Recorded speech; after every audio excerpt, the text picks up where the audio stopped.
And we are live. Hello, everyone. Welcome to the Alien Spaceship stream. You can be watching from anywhere around the country or the world, and I really appreciate all of you.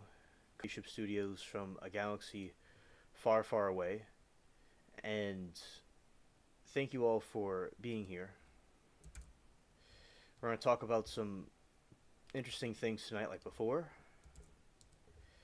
And here we go, about to switch over to the other screen.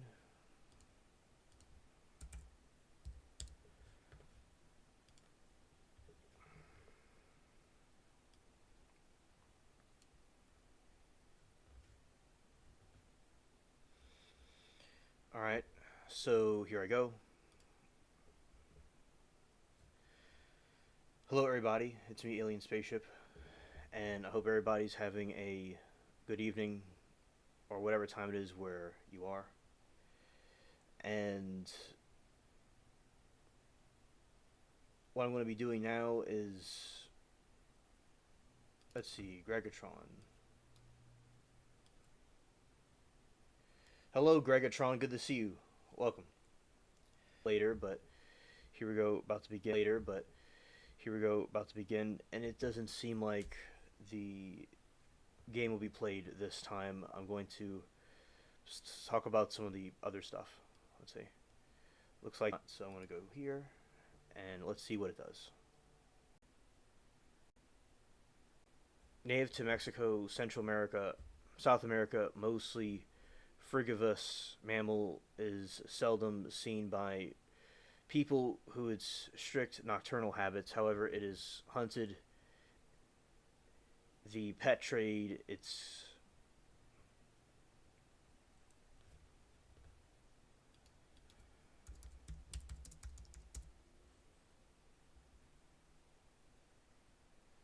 okay.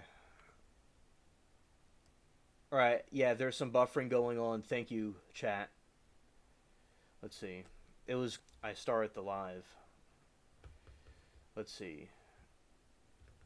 I'm going to see if it improves, and if it doesn't, I'm going to have to switch over to something. Let's see.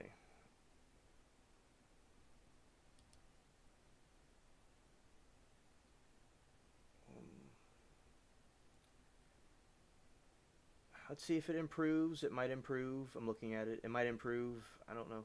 If it doesn't, I could switch over to some other setting. Okay.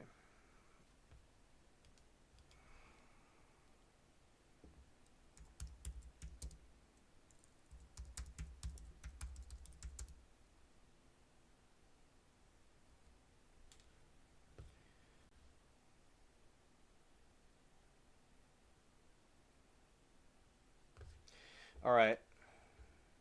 Here I am. Hopefully it could work better. I want to try this.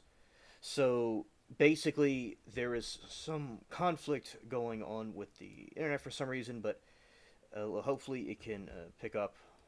And I don't know, I'll put this over here, I guess. I might move that later.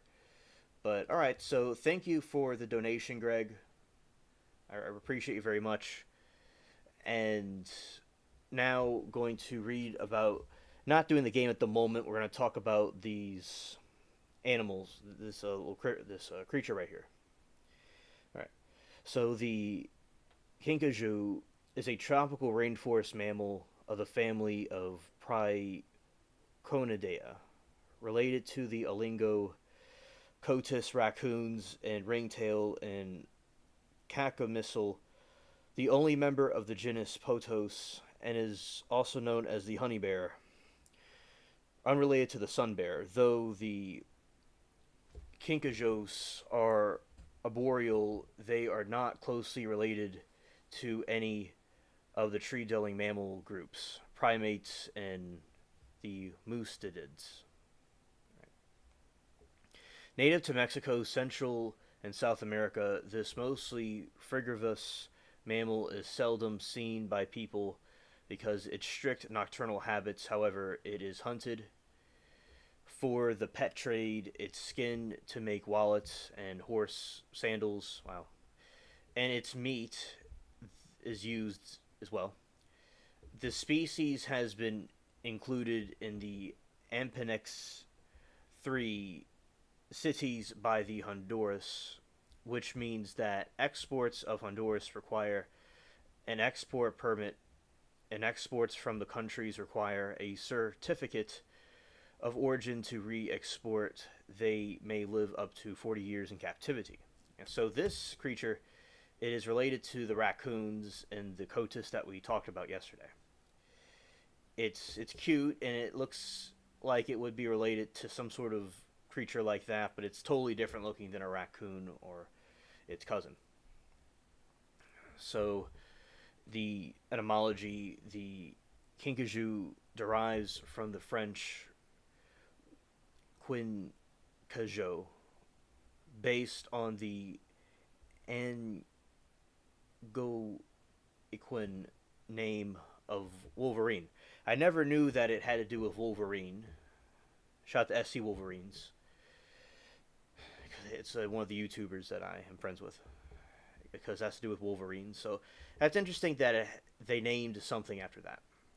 It is similar to the I don't know how to pronounce this. The Ojibwe word for I don't know what this is. Scared. Gwingawa Ag. Perhaps the proto Eglinquan of Quinoa. Its name in English include the honey bear, the night ape, and the night walker. I could see how they would think that it was some sort of a ape creature, but it's actually not related to them. Throughout its range, several regional names are used. For instance, the Dutch names Knock Top, Roll Bear, Roll Star Bear are used in surname. Local names in Portuguese and Spanish include the Jibra, Yopra, Husia, and Kushi, and so Kuchi is one of the nicknames of it, and Leon Kilio, and Perio di Monte. Many of these come from the indigenous language, such as Old Tupi. So that is the etymology of the language that they are. And I have never seen one of these creatures in person. No. It's just something we've learned about online. Taxonomy. The Husen Rijksmuseum van Naturlijke Historie discuss the rather complicated nomenclature of the kinkajou and the mammals of surname in his 1774 work of Die Sog Either in Abbildungen nach der Natur Schurber. Listed 3 items under the name Lemur Valispin. On page 145 is a short translation of Pennant's description of yellow macuco, later identified by Lemur mongoose. Like a mongoose, yeah. Presently known for the mongoose lemur, from 1771, work a synthesis of quadrupeds. Page 138, second figure on plate 16. On plate 42 is depicted the yellow mucanco by Schwerber. The last item is referenced to synopsis of quadrupeds itself.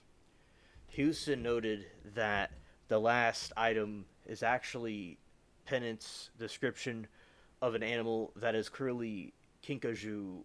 Husson therefore concluded that the lemur flavus, which is another name for this creature, is actually a composite species based on Schreber's specimen of the mongoose lemur.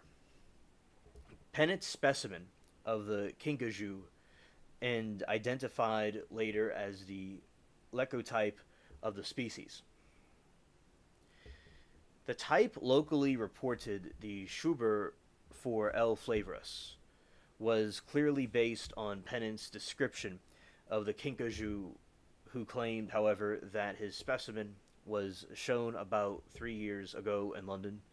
Its keeper said it came from mountains of Jamaica. This error was pointed out by Thomas in 1902, who corrected the type locality to surname. He used the name Potus flavorus. It's really flavus. I'm probably even pronouncing that wrong, but I'm thinking about flavors, but it's flavus. That's a funny word. Like to use as a meme or some other kind of code word for something. Like rather than saying flavors, you got the flavus.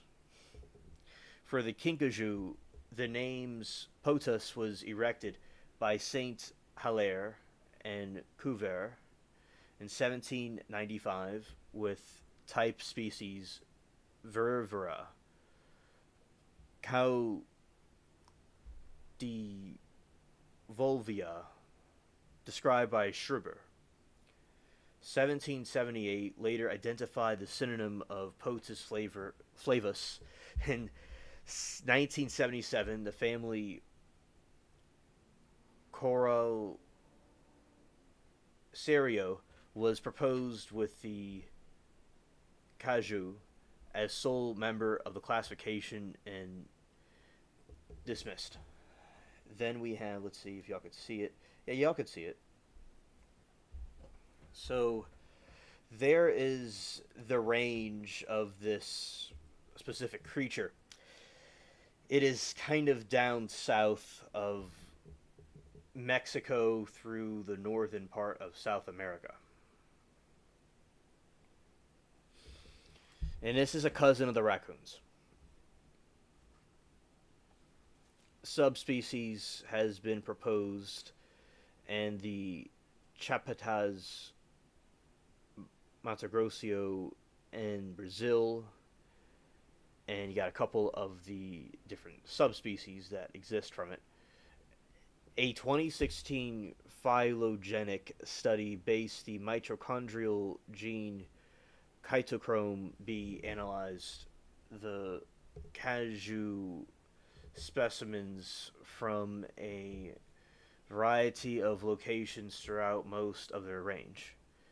The results showed 27 haplotypes split into 5 clades corresponding to geographical divisions: Costa Rica, northern Brazil, Guianas, northern Peru, Ecuador, and Panama, interfluvius between Branco River and on the Rio and Brazilian Amazon, low-lying Amazonian areas in Bolivia, western Brazil, Peru, and eastern Atlantic, given the diverse clades. And researchers suggested that some of the subspecies might be independent species.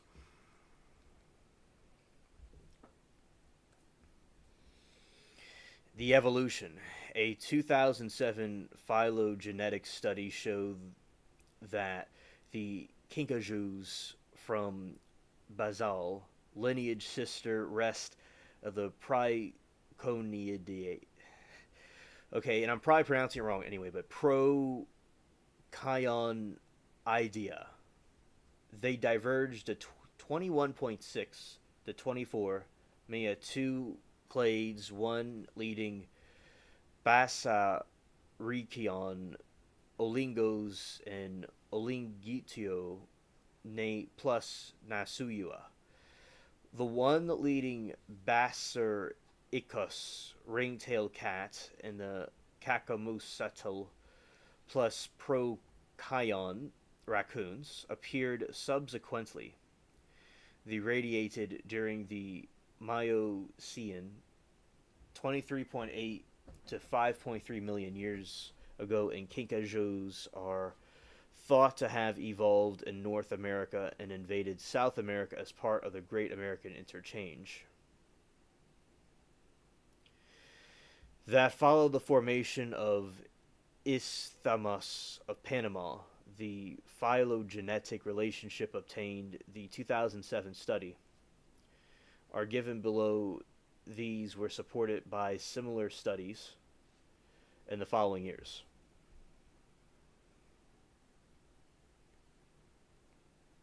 Now we're going to have some more different physical depictions of these things. All right. Physical characteristics. The kinkajou has round head, large eyes, and short pointed snout, short limbs, and long prehensile tail. The total head of the body length between 82 and 133 centimeters, and the tail measures 39 to 57 centimeters. Is mature weight range from 1.4 to 4.6 kilograms. The females are generally smaller than males. The short, rounded ears measure of 3.6 to 5.6 centimeters. The eyes reflect green or bright yellow against light. The long, thick tongue is highly extrudable. The snout is dark brown to black, and the claws are sharp and short. You got some depictions of them in these other parts. In these other areas, you have these depictions of them. And I'm going to check something, but I'm still here. I am still here. All right. So yeah. Anyway, so these are the different creatures you can see here, and also it's the same creature. It looks kind of like a monkey thing, but it's actually a raccoon type creature. I'm gonna kind of put myself up here a little bit. All right, and go here, and I'm going to see if there is anything going on right here. Let's see. Come on. All right, I'm going to go and pop this out and make sure everything is right and ready. Okay. All right, I am here. All right, so shout out to all of you. I'm glad that y'all are chilling with us while we talk about these interesting creatures, and let's see about getting a close-up of the picture of it. Bear with me a moment. All right, here we go. It looks, as I said, like a lemur or some sort of a monkey thing, but it's some kind of a cousin to raccoons. And as I said, I've never seen this in person ever. No. It could have been here. Something like that may have been described, but I never saw anything like this. Just the coat, the kuti or koti mundi raccoon thing from Mexico that I saw over here one time. All right, so you got its little skull, and you got that. All right, so I'm going to put this over here. Okay. Green or bright yellow against light. Long, thick tongue is highly extrudable. The snout is dark brown to black. The claws are sharp and short. The coat color varies throughout the range and at different times of the year. Several shades, such as tawny olive, wood brown, and yellowish tawny. I never heard of tawny before. That sounds like a cute name for a cat. Tawny. Reminds me of Hawney. That was Miss Lomi's nickname. That was a cat. That was a companion cat of Bubbles, but she was older, but she also passed away from sickness, unfortunately. Rest in peace. But yeah, so tawny sounds like a good name for a cat, but I've not heard of that word before in my 27 years of existing. All right, tawny have been reported for the upper part of the coats and the upper side of the tail, while the underparts and lower side of the tail have been observed to be buff tawny. A buff tawny, to be buff with a comma, tawny, or brownish yellow. But I'm saying like buff tawny, that sounds like a champion right there. Some individuals have black stripe running along the midline and back.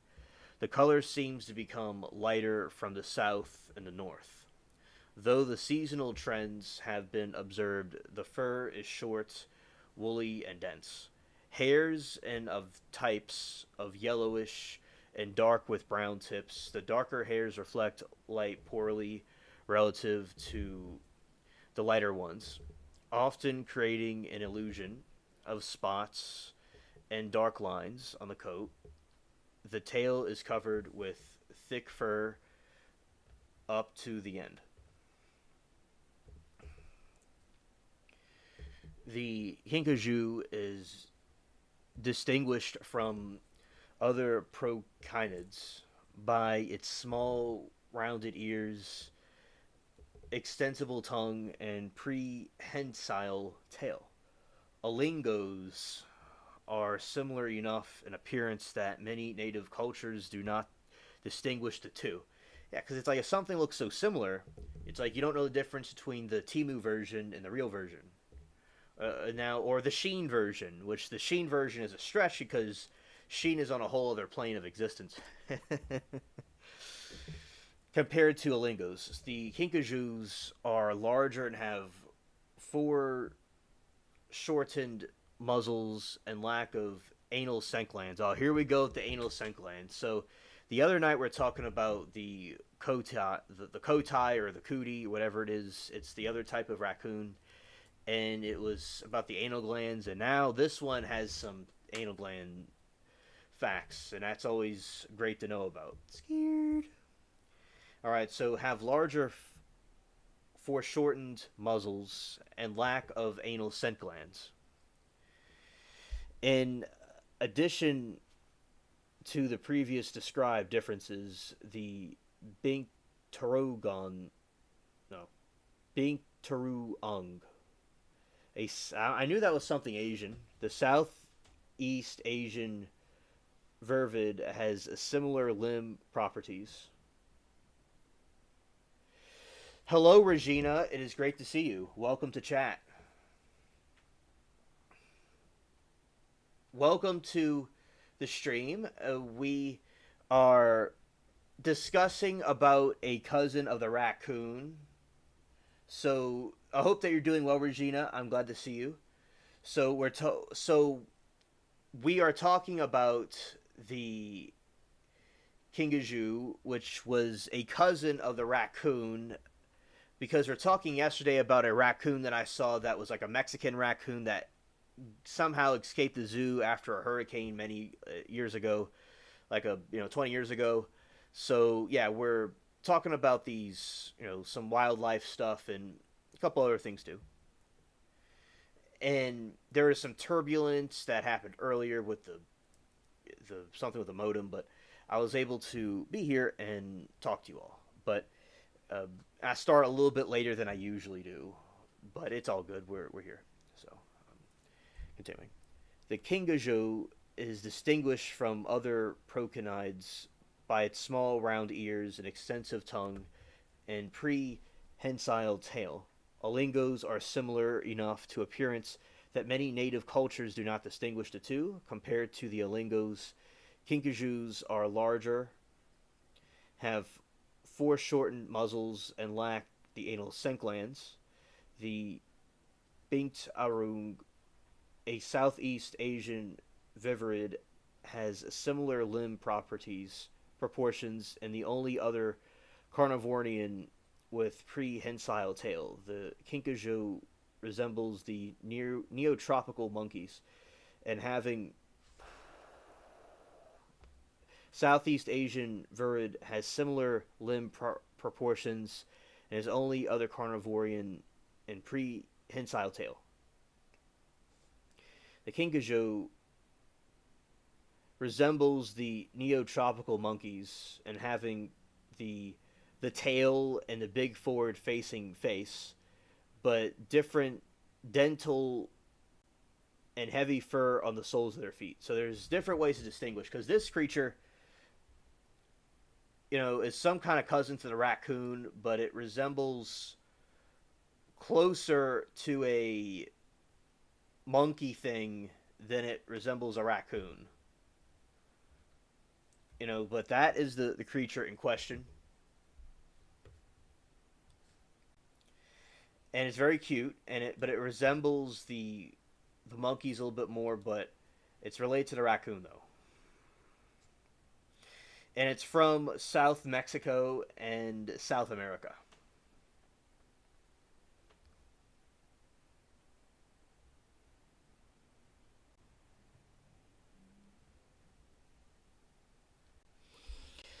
Range and habitat.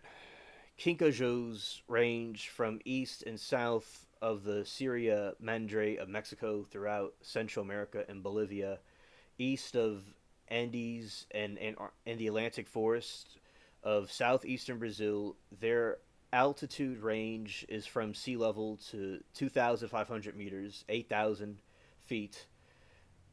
They are found in close canopy tropical forests, including lowland rainforest and montane forest, dry forest gallery forest, and a secondary forest. Deforestation is thus potential threat to the species.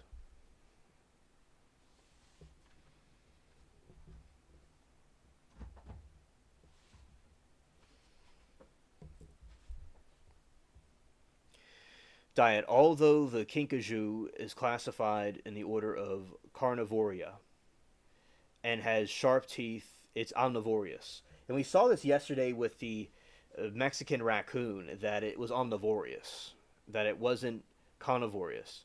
So the diet of this kinkajou consists mainly of fruits, particularly figs.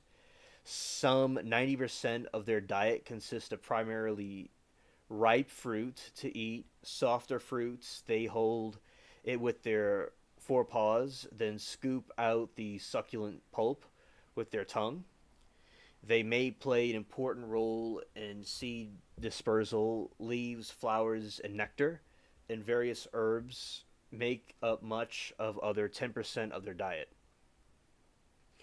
They sometimes eat insects, particularly ants. They may occasionally eat bird eggs and small vertebrates. Their frugivorous habits are actually convergent with those diurnal spider monkeys.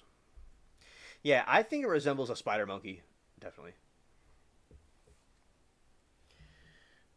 The kinkajous. Where is everybody? Oh, Greg, people may be lurking. People may be doing other things. So I start the stream a little bit later than I usually start, a little bit earlier. So yeah, just there's people lurking, and there are just also I kind of start a little bit later than usual. Some people might be doing resting or doing something else. But yeah, I hope everybody's doing all right. Shout out to everybody. All right. The kinkajou's slender 5-inch extrudable tongue helps the animal to obtain fruit to lick the nectar from flowers. So it sometimes acts as a pollinator. Yes, Mary, everything's okay. Everything's fine. We're having a great stream so far. There was some issues early with I had to reset the modem and change some settings, but everything is going good. I recently started a little while ago. I started a little bit later than usual, but it's all good. We are doing our stream. Everything's going well, Mary. Thanks for checking in. The kinkajou's slender 5-inch extrudable tongue helps the animal obtain fruit and lick the nectar from flowers, so it sometimes acts as a pollinator. Nectar is also sometimes obtained by eating the entire flowers, although captivity specimens avidly eat honey, hence the name honey bear. The honey diet in wild kinkajous is not well reported. Behavior. Kinkajous spend most of their lives in trees, to which they are particularly well adapted. Like raccoons, kinkajous' remarkable manipulatory abilities rival those primates, and the kinkajous has a short-haired, fully prehensile tail. So the prehensile tail is a tail of the animal that has adapted to grasp or hold objects. Fully prehensile tails can be used to hold and manipulate objects, in particular to aid arboreal creatures to find the eating food in the trees, and the tail cannot be used for this considered only partial. Like some New World monkeys, which it uses as a fifth hand in climbing, it does not use its tail for grasping food. It can rotate its ankles and feet of 180 degrees, making it easy for the animal to run backwards over tree limbs and climb down tree headfirst. The scent glands near the mouth of the throat and the belly allow kinkajous to mark their territory and their travel routes. Kinkajous sleep in family units and groom one another. Scared. Well, they are usually solitary when foraging. They occasionally forage in large groups and sometimes associate with alangos, which are nocturnal, arboreal, forgorious, and larger kinkajous are dominant and will drive olingos away when food is scarce. Kinkajous have made more extensive range than olingos and tend to be more common. However, olingos. Hello, Liberty. It's great to see you. Welcome, friend. So, Liberty, we are talking about right now the kinkajou, which is a type of cousin to the raccoon, because we're talking about some wildlife.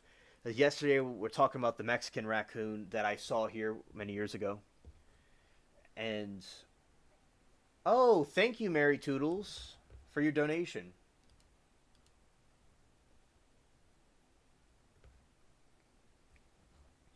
Hi, alien spaceship. I'm orbiting possums. Oh, thank you. Thank you. Yeah, so also, I started a little bit later than usual, and it is all good, but we are here now, and that's the most important thing. And here we go. So we're just talking about the animal and the behavior because we're that's part of a series that I did with the very late night streams for but now I do for the early streams is the uh, series on some animals and wildlife and stuff like that. And also we'll be doing it with the other things as well that we have on the list for things to talk about. All right.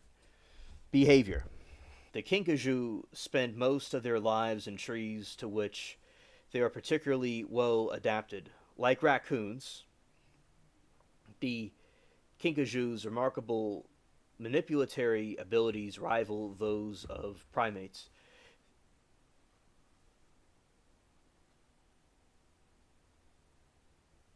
Oh, you just learned that Fort Worth has bats in the Botanic Gardens. Oh, okay, that's something we could look into. Facts. All right.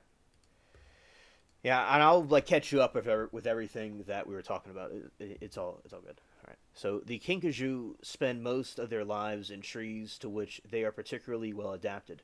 Like raccoons, the kinkajou's remarkable manipulatory abilities rival those of primates. The kinkajou has a short-haired, fully prehensile tail, like some of the New World monkeys, which it uses the fifth hand in climbing. It does not use its tail for grasping food. It can rotate its ankles. Yeah, they are cute.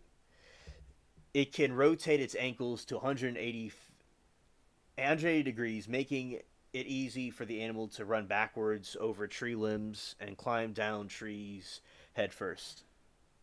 Oh, hello, Moki. It's great to see you. Welcome. The scent glands are near the mouth, on the throat, and on the belly, allow the kinkajous to mark their territory and their travel routes. Kinkajous sleep in family units and groom one another.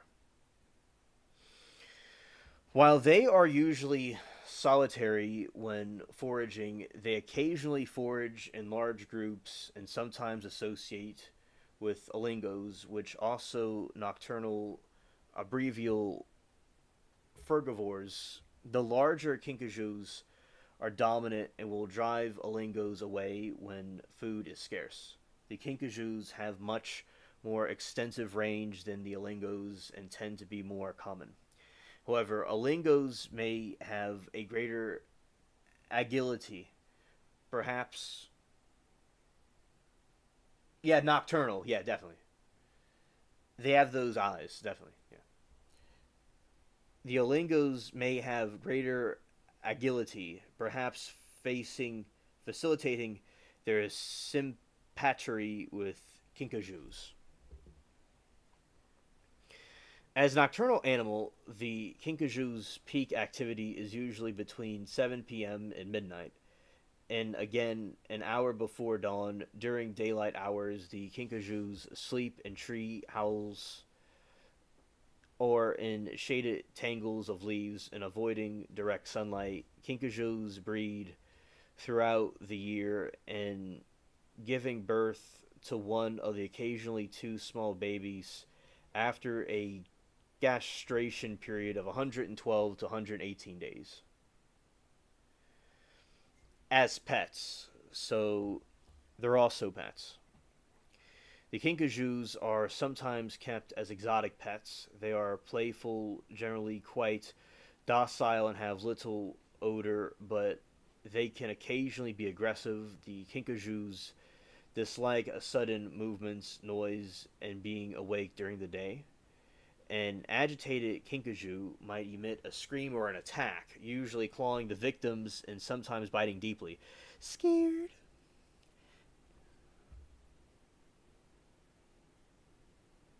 Yes, Liberty. I also hate them too.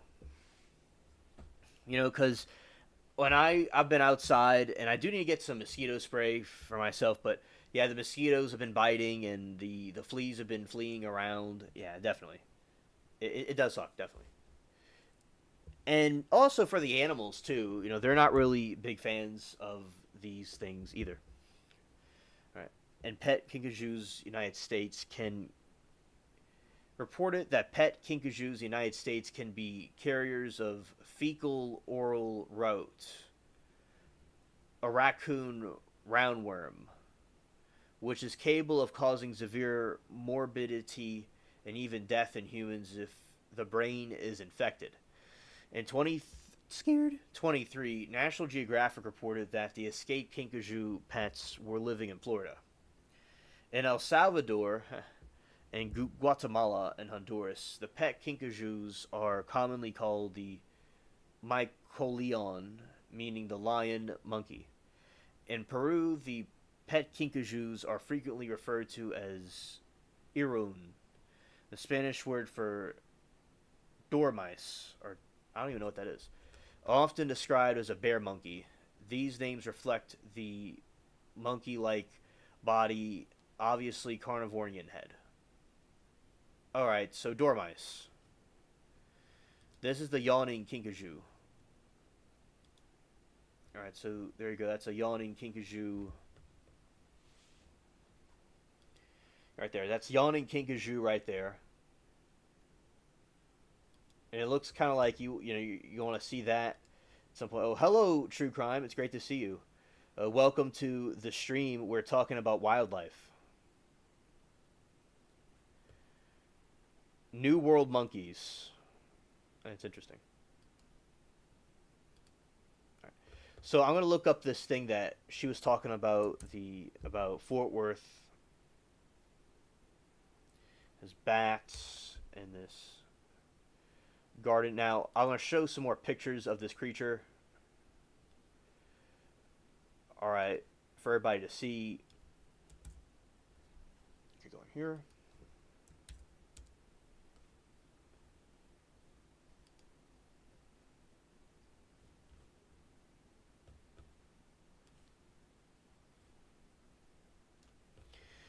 Very cute.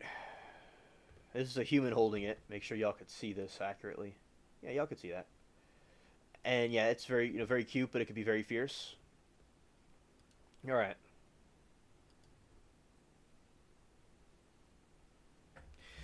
That is so cute. True crime. True crime says I used to have a groundhog that would climb in my lap and eat waffles. Scared. That's adorable. All right, so these are different types of raccoons, and what I was seeing was the Mexican raccoon. Because after a couple of years after Katrina, I was seeing this strange looking creature that I had a very long tail, and I wasn't sure what it was, but it seems from the research we did, it was some sort of a. It was not the kinkajou, but it was one of these other types of raccoons that broke out of a zoo, most likely. So this is the Mexican raccoon right here, the Kotai. And as I said, I saw it, and I would see it eat food at night, very late, and it had a long snout, and it looked like a raccoon, but it wasn't a raccoon. I didn't know what it was. I thought it was a hybrid. Maybe it was like some sort of a special raccoon, or it was a some different type of formation of it. But yeah, and that's what we discovered last year. That's what when we're researching it. That's what it was called, and the Kotai, and or we like to say cootie. Like it has like cooties. So that's one that I saw. The one that you see with the in the picture there, but the kinkajou, I've never seen that before. Maybe in a zoo or something, but I've never seen that before. But so yeah, and it was amongst other raccoons. That was the cool thing. It was amongst other raccoons, and it was hanging out. And it was like it was adopted by them.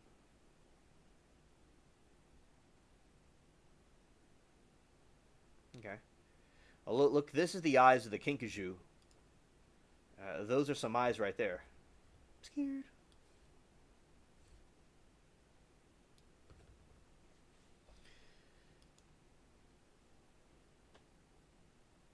And shout out to True Crime Lullabies. She has a very cool channel about trial stuff.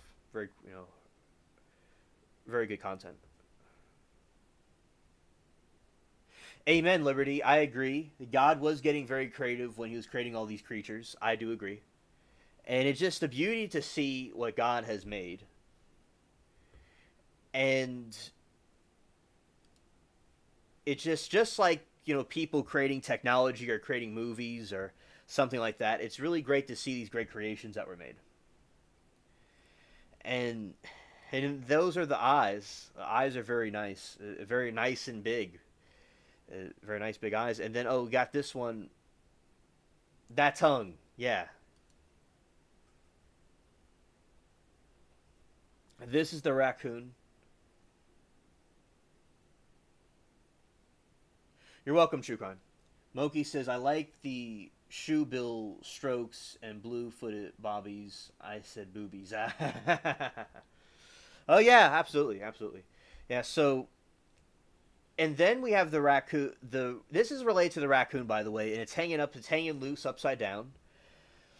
And so, through the like a biblical point of view, like when they had the ark, where the animals were taken in a time of Noah, according to the Abrahamic religions and Christianity. This was one of the creatures that was brought on board.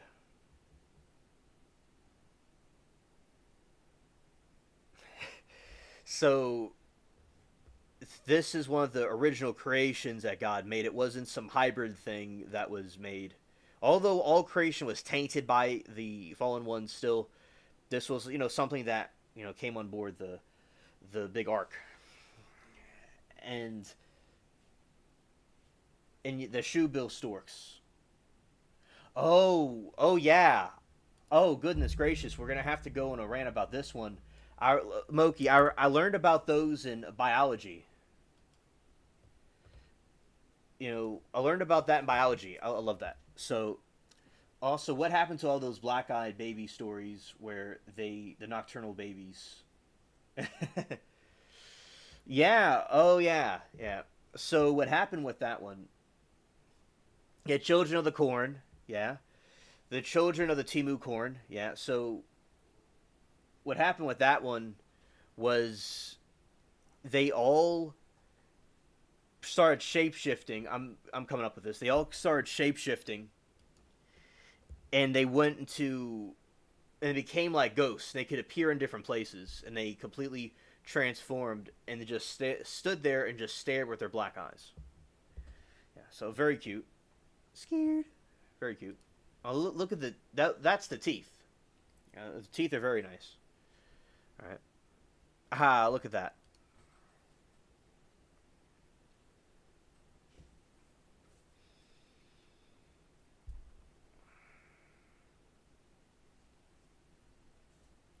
And then you have this. So cute. He's just looking for some food or to hang out or something. I like it. So shout out to the people and the caretakers that take care of these creatures. You know that nature should be preserved. And yeah, it's very sweet. I saw Children of the Corn last year. It's a good movie. It's a scary movie, but it's a good movie. Um, that's not what I meant to do. I meant to do that, and it didn't work because I have to. Let's see, blue.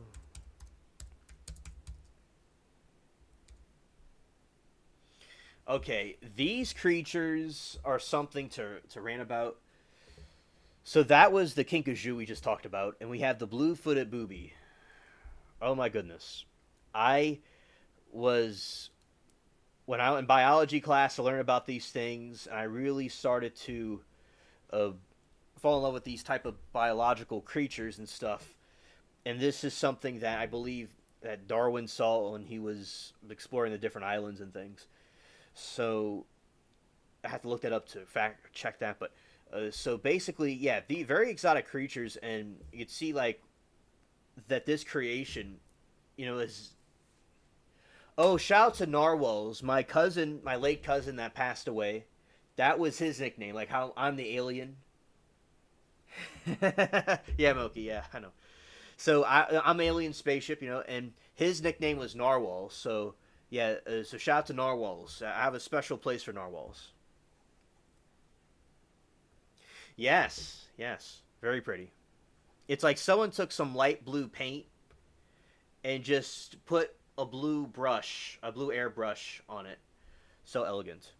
I'll look at this selfie. I love those boobies. I can't resist them. So yeah, the dude's like, "What's up?" And then you got a photo bomber in the background.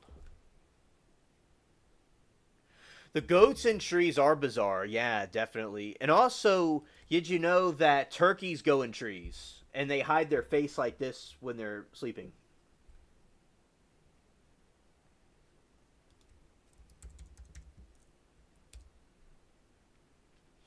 Yeah, that is. Let's see.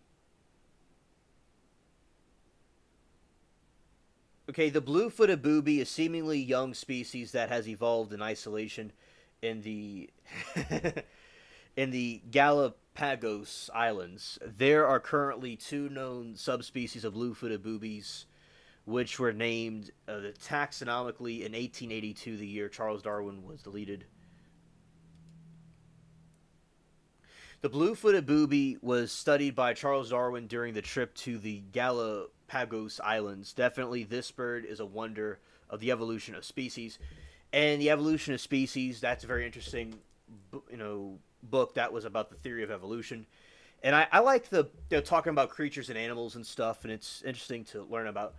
And at the same time, I believe in religion too, but it's interesting to learn about these different things that people thought of. So now Darwin himself did believe in God. He did, and he could have been conflicted with the church, but he wasn't an atheist. And so basically, the pirate game that I play, and we discovered different creatures and stuff, and those crabs and little zombie pirates and things. So that's what Darwin and those different people did. They discovered these type of creatures on these islands. Coming from Europe for the first time and seeing these things had to be insane. So, well, definitely, as I said, I loved studying about these when I was in school. The boobies are the favorite bird of mine. Scared. So here we go. We're going to get into that, and I'll show the bird, the goats and trees. Let's do that. Sure. See a goat. All right, these are goats and trees. This look at this madness.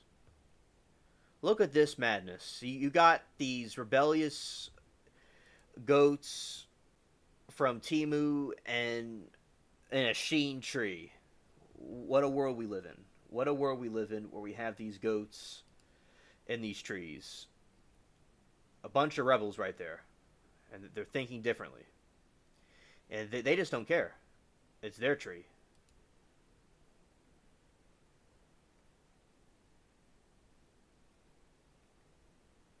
Yeah, so shout out to the goats and trees. Very cool. Very cool.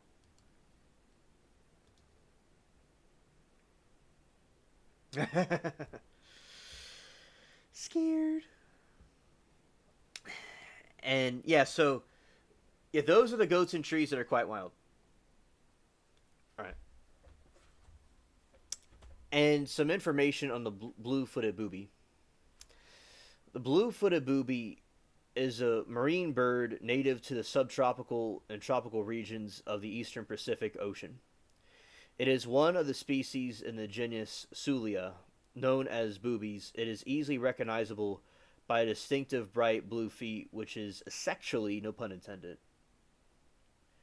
trait of the product of their diet. I know. The goats and trees. That's something that I didn't see coming, but I think I've heard of that before. I know they go in mountains and stuff. My grandpa had goats when he was little, but yeah, so that's something cool for y'all to see about the goats and trees. While the strutting before the female is slightly larger than male and can measure up to 90 centimeters, 35 inches long, with a wingspan up to 1.5 meters, 5 feet. The natural breeding habits of the blue-footed booby are tropical and subtropical islands of the Pacific Ocean. It can be found in the Gulf of California, south along the west coast of Central and South America to Peru. About half of the breeding pairs nest of the Galapagos Islands. Its diet mainly consists of fish, which it obtains by diving and sometimes swimming underwater in search for its prey. It sometimes hunts alone, but usually hunts in groups. The blue-footed booby usually lays one of three eggs at a time. The species participates in asynchronous hatching in contrast to many other species whereby incubation begins when the last egg is laid and all chicks hatch together. This results in the growth of inequality in size disparity between siblings and leading to faculative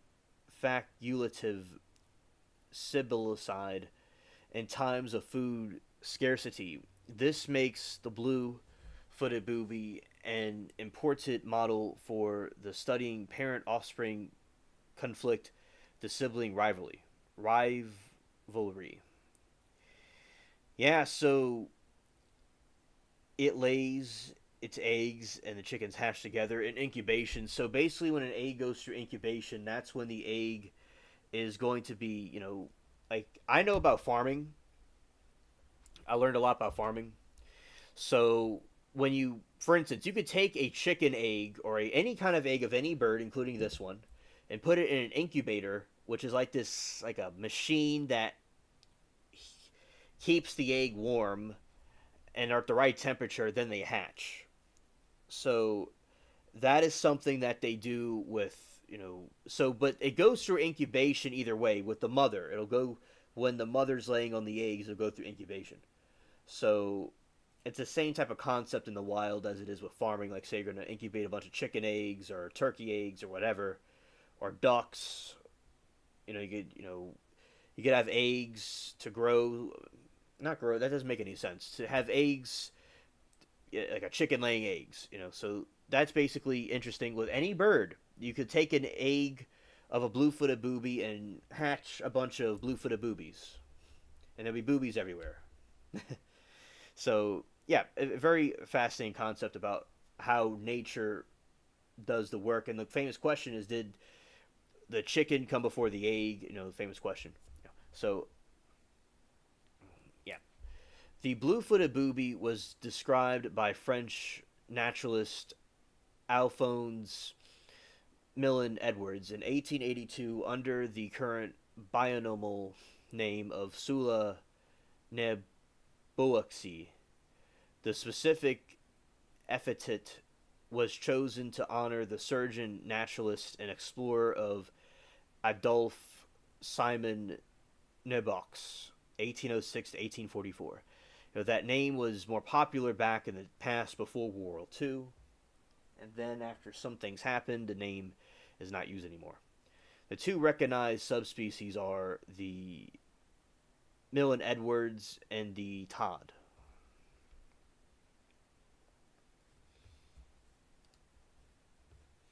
And on the map above me, you can see the range of where these creatures are, these birds. They're in the Pacific. That in the area that it's in is close to where Moby Dick happened. And, you know, we're making all these interesting references while we're talking about the blue-footed booby, but basically in that, not like in the region where the blue-footed booby is, but kind of, yeah, kind of like in that region. Yeah, I'd say probably in that region is where the sinking of that ship happened, where the whale rammed itself into the whaling ship and caused it to sink. It really did happen, actually. It's a true story. The book was based off of the true event, and it was a very dark story, especially the survivors of it. It was very, very dark and disturbing. Kind of like the zombie pirates. That's like what those. It's kind of something like that. But yeah, it's quite wild. So, because a lot of times I'm focused on the Gulf and the Caribbean because of the game, but this is the other side where the Caribbean is. I mean, the other side of the Caribbean in the Pacific. Its closest relative is the Peruvian booby. The two species likely split from each other recently due to their shared ecological biological characteristics. A 2011 study of multiple genes calculated two species diverged between 1.1 and zero point 0.8 million years ago. The name booby comes from the Spanish word bubo, boo, which means stupid or foolish or clown. All right, so chat, the name booby, which originates from bobo, means stupid, foolish, or clown. Because blue-footed boobies, like the other seabirds, are clumsy on land, they are also regarded as foolish for their apparent fearlessness to humans. You know, I think that caused a problem with poaching with these birds because they're too friendly to humans, and you know, but thankfully they're still here because there's some species that went extinct because of hunting, and if people hunt, they hunt, but to not do it to the point where the creature's going to go extinct. So you know, but so it's good we still have these creatures left, and it's good that it's friendly towards humans in a way because if I went one day to one of these islands and did a live stream, and I could go hang out with the booby and just chill in the blue. It would be a booby stream. All right, the description of it. The blue-footed booby is an average of 81 centimeters, 32 inches long, weighs up to 1.5 kilograms, with females being slightly larger than the male, and usually in nature, the female is smaller usually than the male, so the female is slightly larger than the male, so that's very interesting. Its wings are long, pointed, and brown in color. The neck and the head of the blue-footed booby are light brown with white streaks, while the belly underside. The manatees have suffered for their friendliness. Okay, Moki, thank you. Okay. It was the manatees. Okay. So I remember learning about that in school, And I remember learning about the if they're too friendly, it's not too good because of the people that want to take advantage of them. The neck and head with blue-footed booby are light brown with white streaks, while the belly and underside exhibit pure white plumage. Its eyes are placed on either side of its bill and oriented towards the front, enabling the excellent binocular vision. Its eyes are distinctive yellow, with the male having more yellow in its irises than the female. Blue footed booby chicks have black beaks and feet and are clad in layer of soft. I'm going to get this right. Okay, soft white down. The subspecies NSN or Exisia, the breeds of Galapagos Islands, is larger than the Namati species and has lighter plumage, especially around the neck and head. The Peruvian booby is similar to the appearance but has gray feet, whiter head and neck, and white spots on its coverts. The ranges of the two species overlap in waters of northern Peru and southern Ecuador. Since the blue footed booby preys on fish by diving headlong into the water, its nostrils are permanently permanently closed and it has to breathe through the corners of its mouth. Its most notable characteristic is its blue colored feet, which can range in color from pale turquoise to a deep aquamarine. Males and younger birds have lighter feet than females. Its blue feet play a key roles in courtship, rituals, and breeding, with the males visually displaying its feet and mates during the breeding season.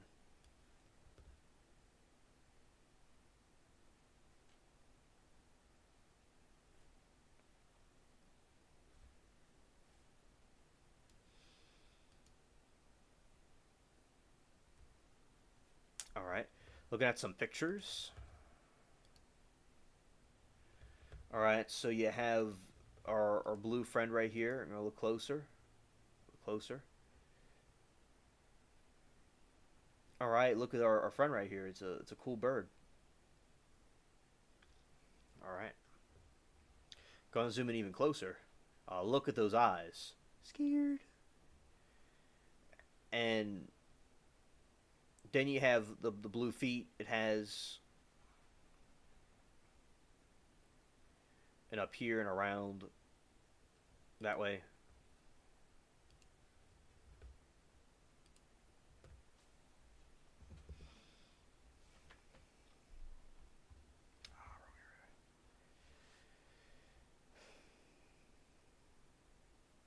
All right, so this other picture right here on the original island.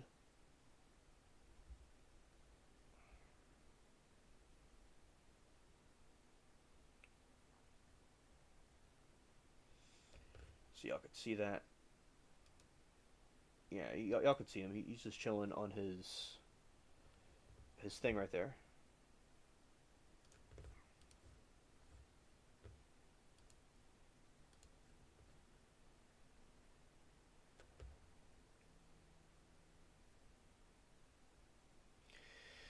Distribution and habitat.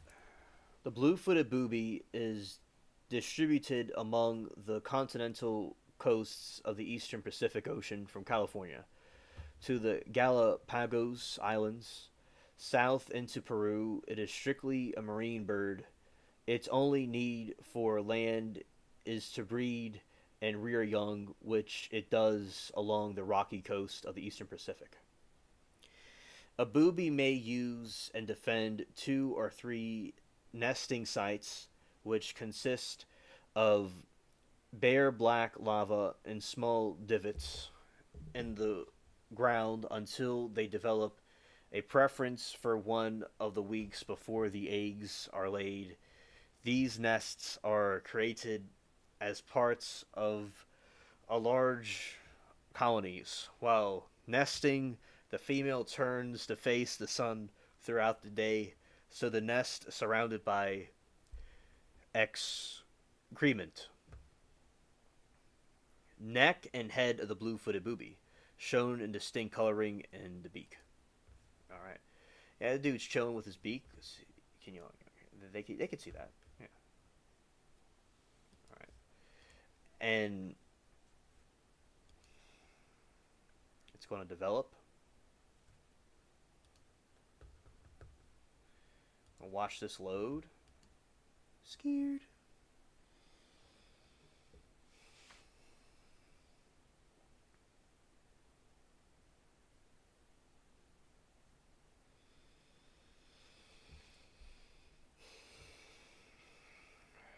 And yeah, there we go, right there.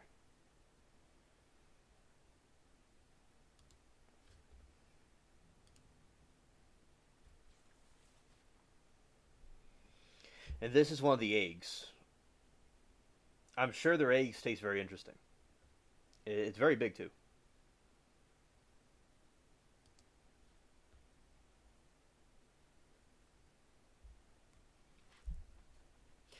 Natal dispersal. Females start breeding when they are 1 and 6 years old, while males start breeding when they are 2 and 6 years old. Very limited natal dispersal occurs, meaning that young pairs do not move far from their original natal nests for their own first reproduction, leading to the congregation of hundreds of boobies in dense colonies. The benefit of the limited dispersal is that by staying close to their parents' nesting sites, the boobies are more likely to have a high quality nest since their parents had successfully raised chicks to reproduce eggs to reproductive age. Their nest sites must have been effective either by providing cover up from predation and parasitism or by suitably for taking of landing of the bigamy has been observed. The species and the cases are known where females and one male share a single nest. All right, Moki. See you tomorrow in court with the different trials you watch. A good night to you. All right. Thank you for stopping by and telling us hello and chatting with us. Yeah. Tomorrow with Karen Reed, and we'll see whenever they're going to get a verdict for it. It's probably any other trials are watching. It will be interesting to see what happens. Right. So then we have these other blue-footed boobies right here. I'm going to take myself out the screen for a moment. All right, and this they're staring at something very intently. Like one has its pupils dilated and the other one doesn't. It's quite fascinating. So you have the blue footed right there, and it blends. I love how their feet blend in with the rocks. It looks like kind of like when a penny rusts. It looks like that, and it looks like kind of the Statue of Liberty, and it looks like marble. It's very, very well done.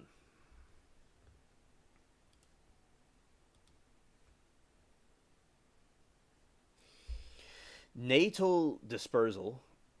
The females start breeding when they are 1 to 6 years old, while males start breeding when they are 2 to 6 years old. Very limited natal dispersal occurs, meaning that young pairs do not move from their original natal nests for their own first reproduction, leading to the congregation hundreds of boobies and dense colonies. The benefit of limited dispersal is that by staying close to their parents' nesting sites, the boobies are more likely to have high quality nest since their parents had successfully raised chicks to reproductive age. Their nest site must have been effective either by providing cover from predation or parasitism, or by it suitably for taking off the landing.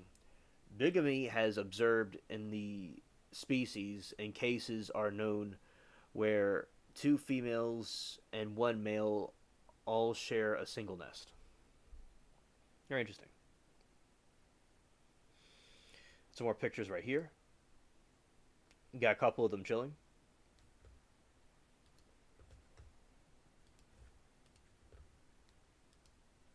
And that's a close up of their feet. Looks almost like a dragon.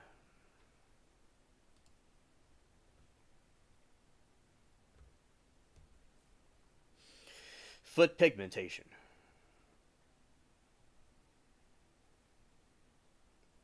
The blue color of the blue-footed boobies' webbed feet comes from the structures of aligned collagens in the skin modified by carotenoid pigments obtained from its diet of fresh fish.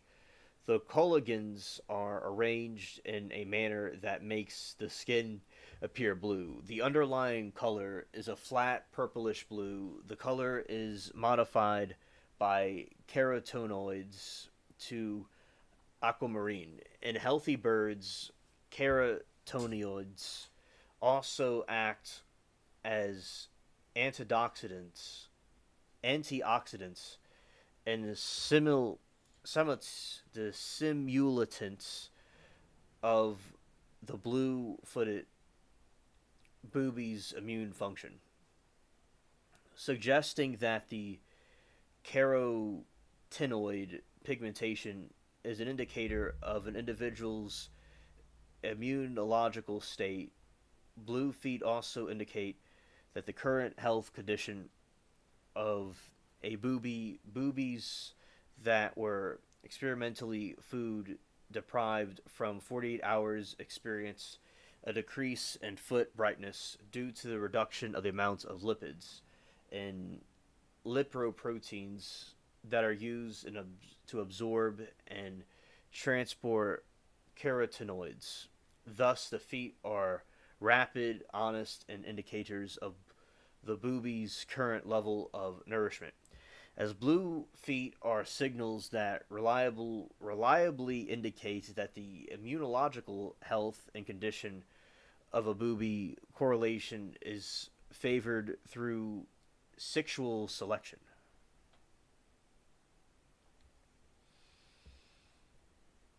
The female selection. The brightness of the feet decreases with age, so females tend to mate with younger males with brighter feet, which have higher fertility and greater ability to provide parental care than older males. In a cross fostering experiment, foot color reflects parental contribution to the rising chicks. The chicks raised by foster fathers with brighter feet grew faster than chicks raised by foster males with duller feet. Females continuously evaluate their partner's condition based on foot color. In one experiment, males whose partners had laid a first egg in the nest and their feet dulled by makeup, the female partners laid smaller second eggs a few days later. A duller feet usually as duller feet usually indicate decreases in health and possibly genetic quality. Good night, Zoe. Thank you for being here.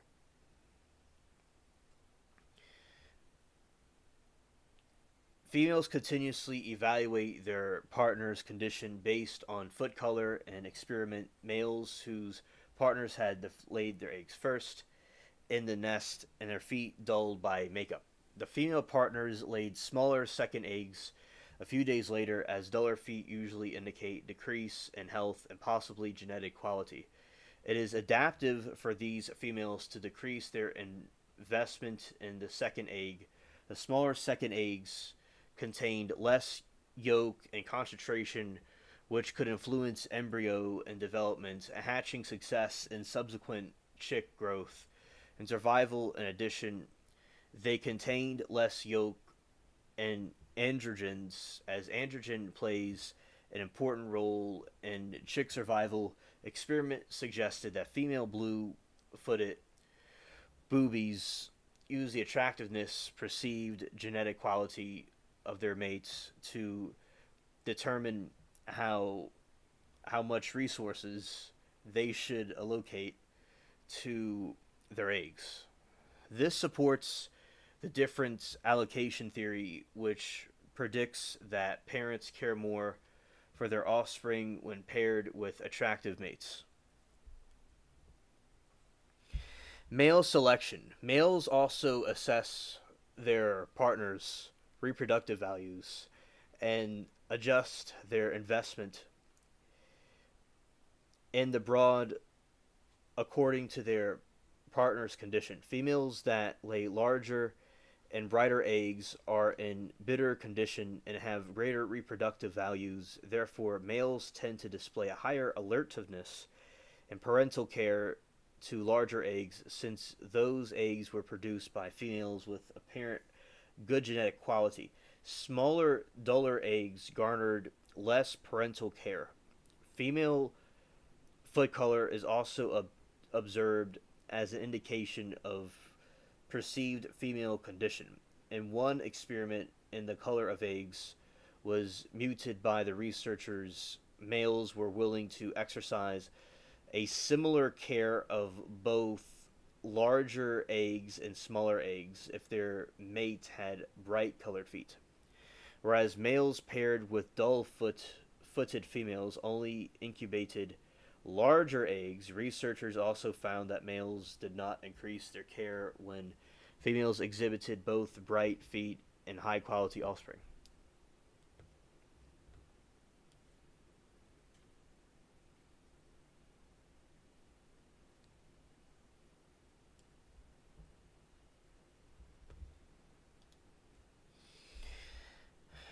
Hunting and feeding. The blue-footed booby is a specialized fish eater, feeding on small schooling fish such as sardines, anchovies, mackerel, and flying fish. It was also squid and offal.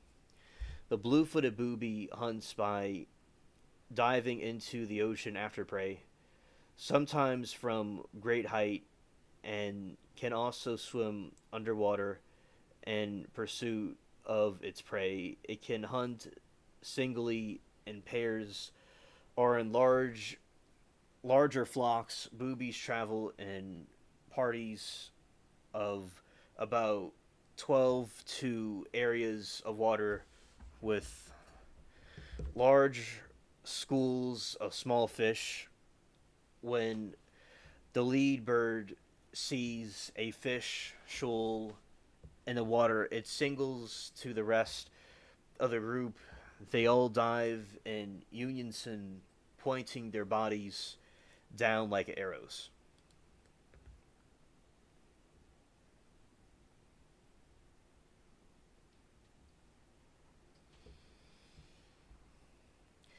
All right, so it looks like whispering secrets. We got secrets going on right here.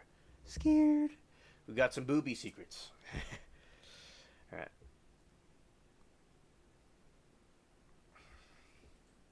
All right. Plunge diving can be done from heights of 10 to 30.5 meters, 33 to 10 to 100 feet, and even up to 100 meters, 330 feet.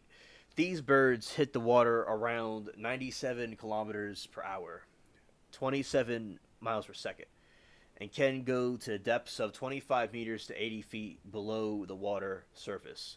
Their skulls contain special air sacs that protect their brain from enormous pressure. Prey are usually eaten while the birds are still underwater. Individuals prefer to eat on their own instead of with their hunting group, usually in the early mornings, late afternoon. Males and females fish differently, which may contribute to why bluefoots, unlike other boobies, raise more than one young. The male is smaller and has proportionally larger tail, which enables the male to fish in shallow areas and deep waters. The female is larger and can carry more food. Both male and female fish feed chicks through regurgitation. Regurgitation.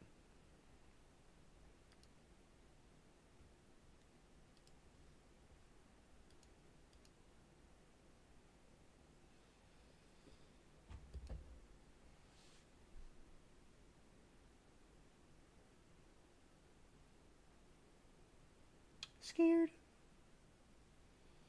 We'll dive right in. It's like when you get the clock out of work. It's like when the traffic finally clears up. It's like when you finally get to jump into the shower. This is a meme right here.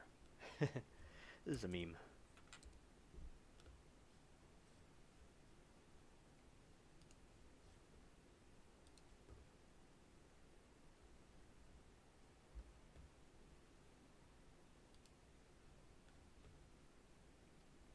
Breeding.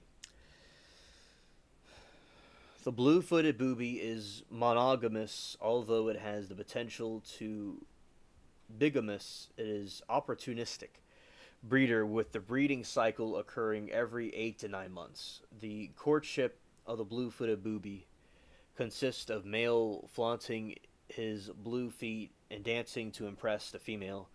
The male begins by showing his feet, strutting in front of the female, then the presence nest materials and finishes the mating ritual and final display of his feet. The dance also includes the sky pointing, which involves the male pointing his head and bill up to the sky while keeping the wings and tail raised.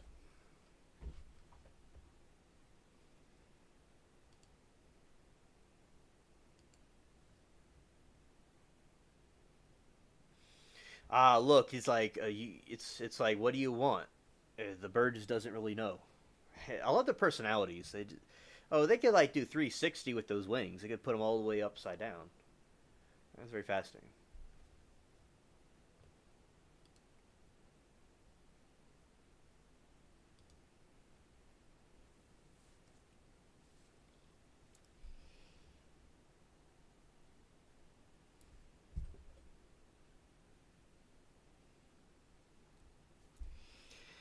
Rearing young.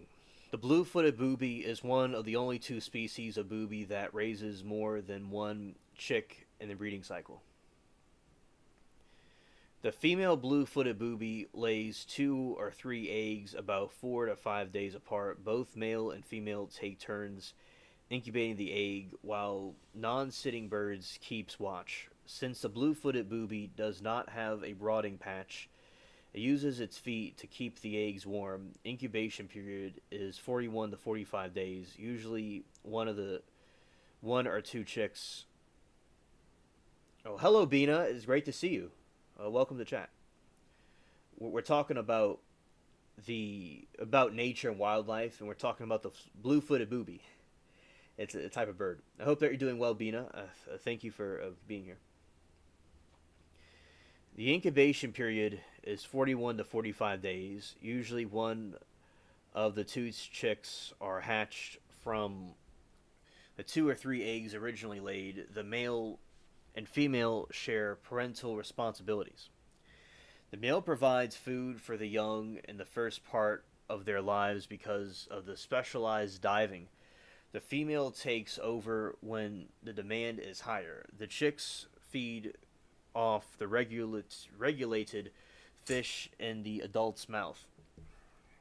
If the parent blue footed booby does not have enough food, all of the chicks it will only feed the biggest chick, ensuring at least one will survive. Like other sexual size diamorphic birds, the female blue footed boobies usually favor the smaller six during times of food scarcity.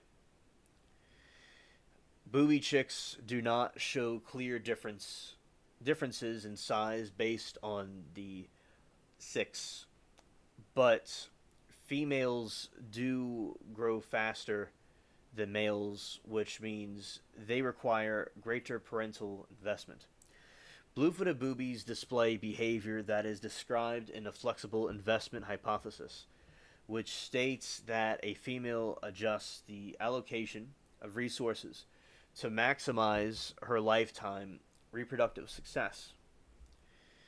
This was shown in an experiment in which females had their flight feathers trimmed, so they had to expend more energy during flights to obtain food for their broods. Female chicks of such mothers were more strongly affected than their brothers, and that they had lower masses and shorter wing lengths. The fledglings are more likely to become reproductive adults when one parent is old, the other is young. The reason for this unknown, but nesting with different age parents are least infected by ticks. All right, so this is very cute. This is one where it is with its young, with her young.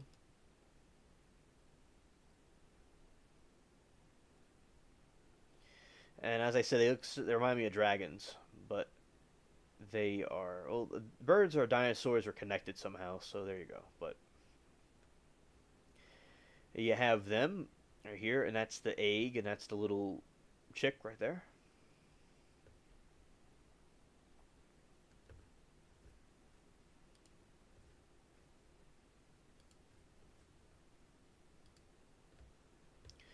This is a chick.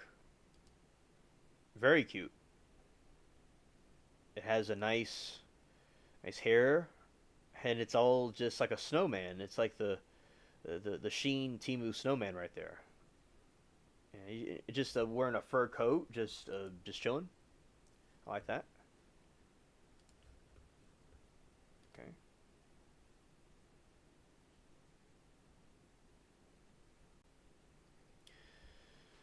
Fledglings are more likely to become reproductive adults when one parent is old and the other is young. The reason for this is unknown, but nesting with different age parents are least infected by ticks.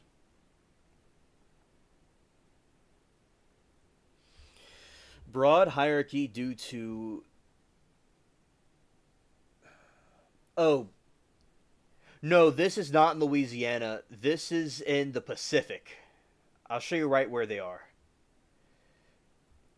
It looks like a bird that would be in Louisiana, but it's right in. You see where that area. Hello, DJ. Good to see you, buddy. So, Bina, so this is in the Pacific Islands where these are from. So those red spots you see on the screen, that is where they are at in California and different islands in the Pacific. But yeah, it looks like it's something that would be down here, but it's to those islands. And Charles Darwin, uh, was a big fan of these birds, and he discovered them in those islands that he was at. Yar ocean faring birds be tough. Yes, they are tough. Arg, matey. They are for sure. Scared. That's at the time. Although 80% of the nests only contain two eggs, eggs are laid 5 days apart after the first egg is laid. It is immediately incubated, which results in a difference in chick hatching times. The first chick hatches for shout out to Mary Toodles. 4 days before others, so it receives a 4 day head start in growing compared to its younger sibling. The asynchronous hatching serves many purposes. First, it spaces out difficult time periods and rearing during which newborn chicks are too feeble to accept regurgitated food, In addition, it reduces the chances of parents will suffer from total brood loss to predators such as milk snakes. Asynchronous hatching may also reduce sibling rivalry. That's a tongue twister for me for some reason. Experimentally manipulated, the synchronous broods produced more aggressive chicks. Chicks and asynchronous broods were less violent. This parent is behavior arguably occurs through a clearly established brood hierarchy and asynchronously hatched siblings. Although asynchronous hatching is not vital for the formation of brood hierarchies, the experimentally synchronous broods establish them as well. It does aid in efficient brood reduction when food levels are low. Subordinate chicks and asynchronous broods get deleted more frequently, thus revealing the parents of the burden of feeding both offspring when resources are insufficient properly to do so. Very fascinating about how these creatures get along in their everyday life, like what they do. And before this, we were talking about this kinkajou right here. I've never seen this in person before, but this is a raccoon cousin. And I saw a what's called like a Mexican raccoon one time, like many years ago, that may have escaped from a zoo. And what that is something right here, which we're going to show you what I'm talking about for those that weren't there. And it's a, let's see, Kuti.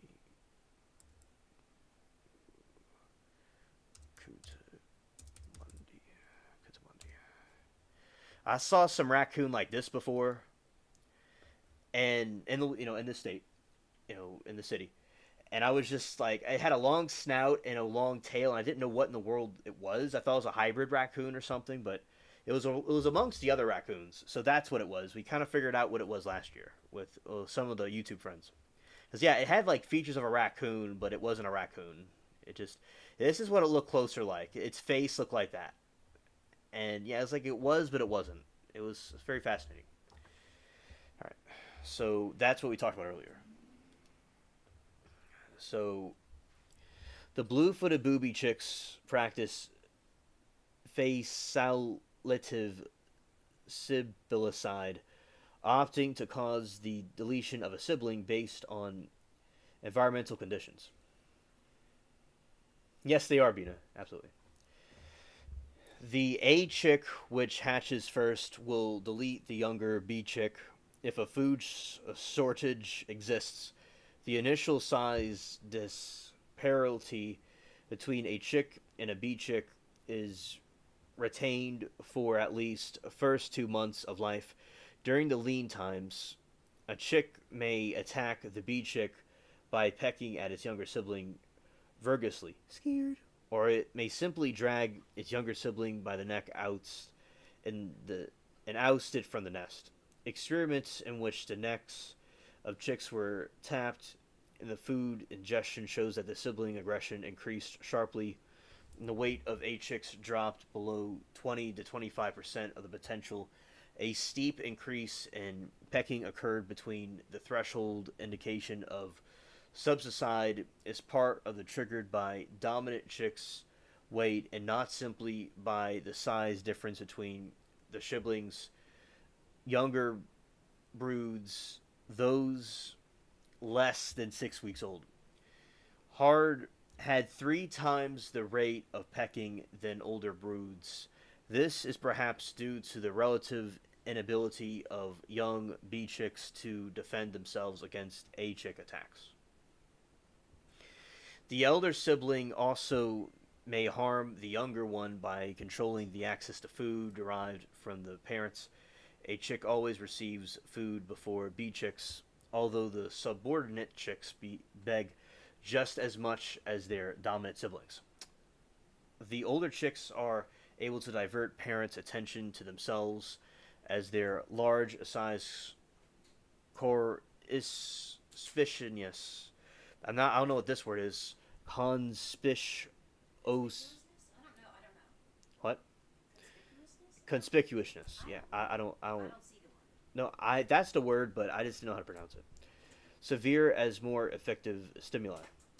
However, another experiment showed that booby chicks do not operate exclusively by leftovers or hypothesis, where younger chicks are fed only after the elder ones are completely stainted. Instead, research Satiated. satiated. Instead of researchers identified a certain degree of tolerance toward the younger sibling during the short-term periods of food shortages. The hypothesis suggests that the elder chicks reduce intake moderately, just enough so that the younger sibling does not starve. Although this system works during a short-term food shortages, it is unsusceptible during prolonged periods of deletion. In its later case, the elder sibling usually becomes aggressive and sibylcidal. Right. This is the bird in flight. Yeah, Bina, I agree. These birds are backwards in a lot of ways. Like, for instance, the females are taller than the males. Nothing wrong with that, but usually in nature it's the other way around. So, and also on land, they're not that bright. They're kind of clumsy on land. So this a bird is a character. Yeah, for sure. They're very fascinating, but they're kind of goofy. Blue-footed booby parents are passive spectators of this intra-broad conflict.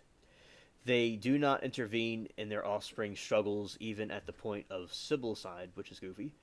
The booby parents even appear facilitate the demise of the younger sibling by creating and maintaining the inequality between the two chicks. Wow, that's it. They reinforce the brood hierarchy by feeding the dominant chick more than the subordinate one. Thus, they respond to the brood hierarchy and not to level of begging when deciding which chick to feed.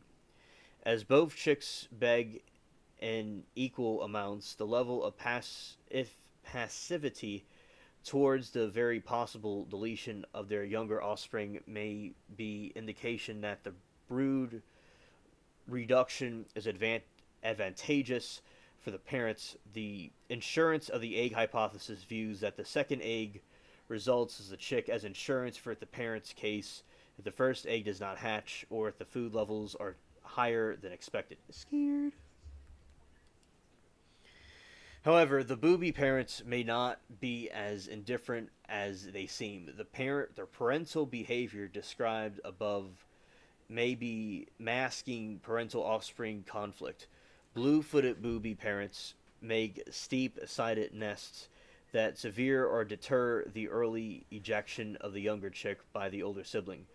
This is direct contrast with the mass booby, a species in which siblicide is obligates due to the ease in which older siblings can eject younger chicks from their flat nests. When blue-footed booby nests were experimentally flaunted, parents resorted them to their original steepness. Blue-footed booby chicks that were placed in masked booby nests were more likely to engage in siblicide, which reveals that the parental care somehow affects the level of siblicide. Parents also appear to respond more frequently to chicks that are in poor body condition during the periods of food deprivation. Egg mass analysis shows that the clutches produced at the beginning of the breeding season and the second egg nest were on average of 1.5 heavier than the first. Since the heavier eggs give rise to heavier chicks that have greater fitness, this evidence indicates that parents may try to rectify and disadvantages that accompany a late hatching date by investing more than the second egg. Hormonal analysis of eggs also shows that the parental favoritism seems to exist in regards to androgen allocation. This may simply be because of the species has evolved simpler ways to manipulate asymmet- asymmetries and maximize parental reproductive output.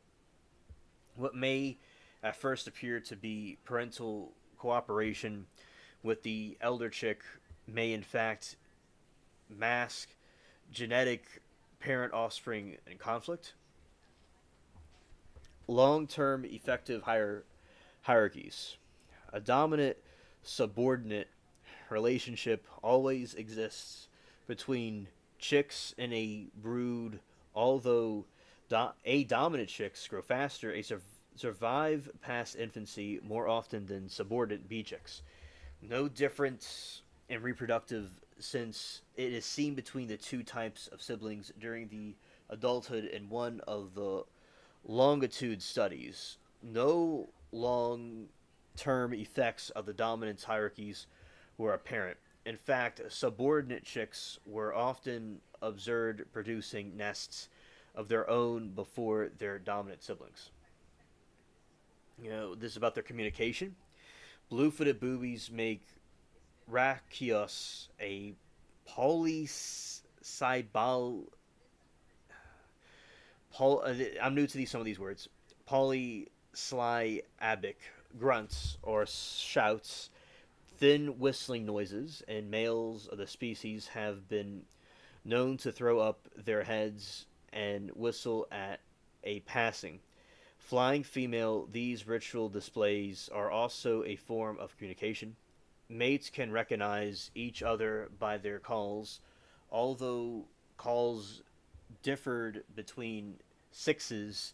Unique individual signatures were present. Both males and females can discriminate the calls of their mates from others. Population decline. Concerns of decline in the booby population of Galapagos Islands promoted the research project in this case. A project completed in April 2014 confirmed that the population decline.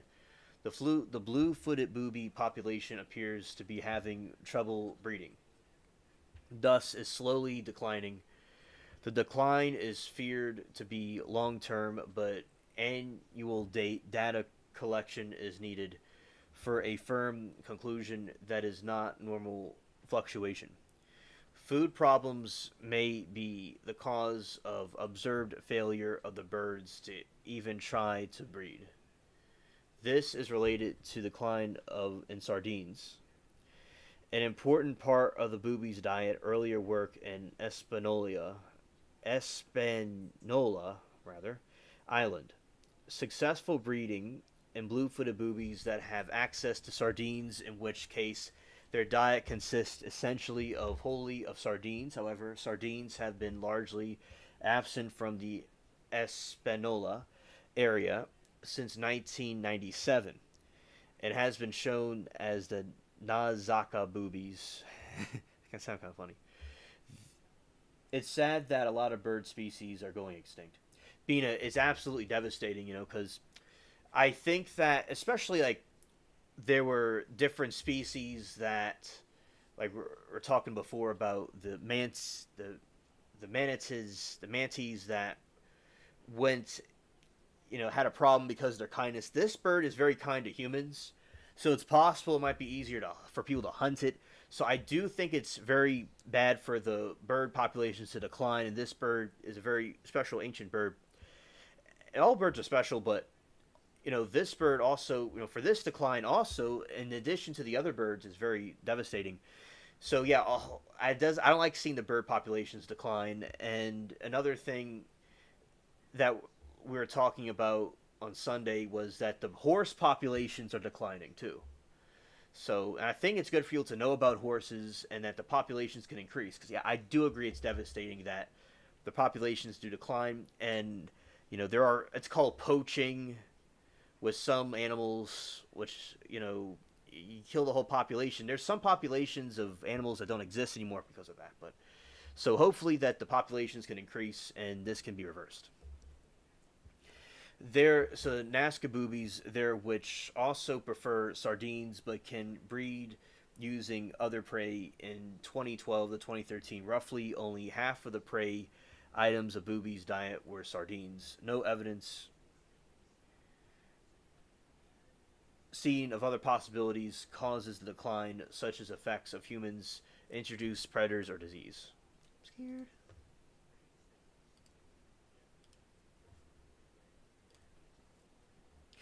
Do you think there's a correlation between a dirty oceans, less fish, and less birds?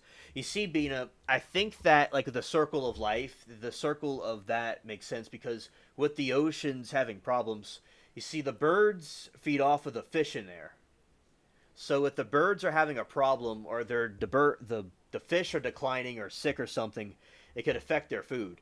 So I think that the ocean where the fish are, and the birds kind of hang out in the ocean too. So I think there could be a correlation to that. Yeah, the circle of life, like in Lion King, it's very everything means something. The and if you take away like the a food source or damage the ocean, it will cause a chain reaction of having other problems in different areas. So I do think, in my opinion, that may be a factor, certainly. And, you know, it's important that it could be cleaned up and not have, these problems. So, let's see.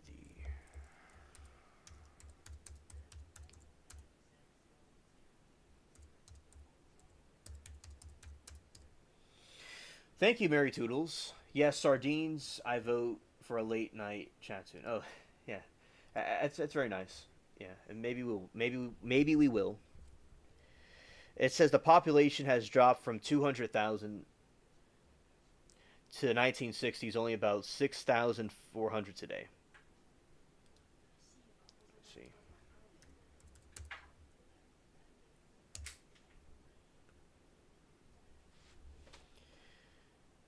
And also, Bina says, how about the theory that all electrical signals in the air having something to do with it? Bina, I think that could have something to do with it too.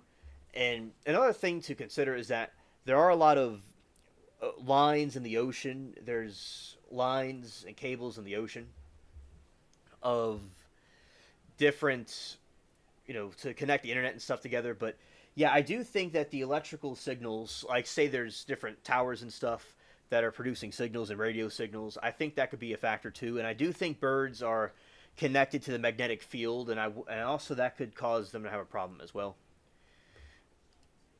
And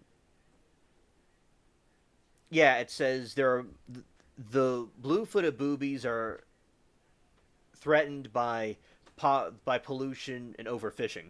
You see, I told you it was also about fishing. So the overfishing and because and also the ocean's being polluted, it would hurt the fish that are in there. And besides the overfishing, so yeah, it definitely makes sense. Those different factors. Yeah. The way that God created the nature and created these creatures to exist, and there may have been things that we did that may have interfered with their natural habitat.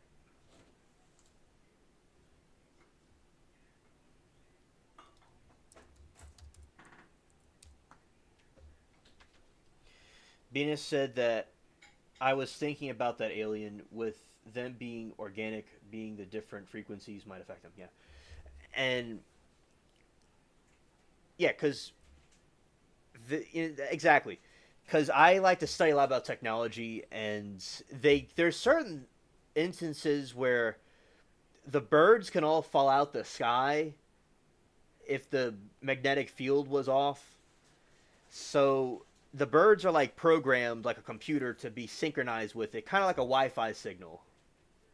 It's kind of like a Wi-Fi signal, the way God designed them and created them. So if you mess with the natural order of things, and then it could cause horrible problems. So yeah, that definitely can be connected. So, but a lot of times people don't these different groups and stuff that might be contributing to these problems like overfishing and stuff like that are not being considerate to the natural wildlife that's there. Like for instance, here with the possums and the cats, Mary Toodles feeds the possums and cats and is very good with them, and we have nice nature here for the animals. And I think it's important to have the animals to be in their natural habitat to be respected because if the animals were to like the birds and stuff were to have a problem, it could also affect the islands that they're on. It could cause a chain reaction of other problems, like the Lion King. When the land was barren, the whole place went rotten when Scar took over. So it'll cause the problems in other areas. And yeah, but it is very sad that the birds are endangered, and the other animals too. Yeah, it's definitely unfortunate.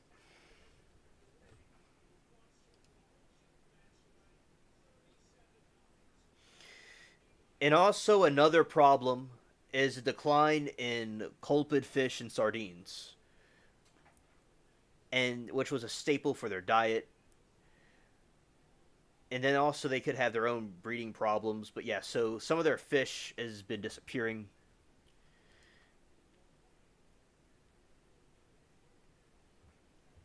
And then you could have the chemtrails and the different stuff that could cause problems as well. Let's see. You could have impact birds ranging through changes in precipitation. For instance, the increased rainfall in some apline climates is consistent with predictions of effects of climate change and other on the water cycle. Yeah, definitely. So all of those are contributing factors to the bird's demise, and certainly there should be something done about this. And I also want to thank you, Mary Toodles, for your donation. If I may have not said something, yeah. So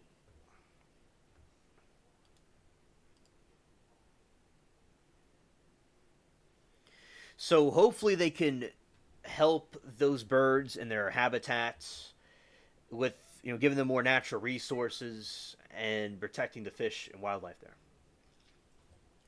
Because certainly action needs to be taken, and there's I imagine if there's like water and the bird's trying to hang out and there's like some plastic thing tries to get in its foot or something, it would be annoying. It would annoy me. Yeah, so they should be more considerate about the nature of the different creatures and stuff. All right. So now we have reached a point in the stream where it is going to be over with. So we'll be wrapping it up.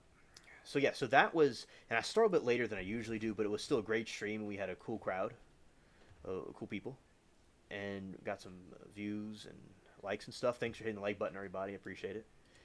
And all right, so everybody have a very good evening, and we will continue to be talking about the wildlife and these various different creatures and on the planet. And thank you all for tuning in. Have a great evening and peace.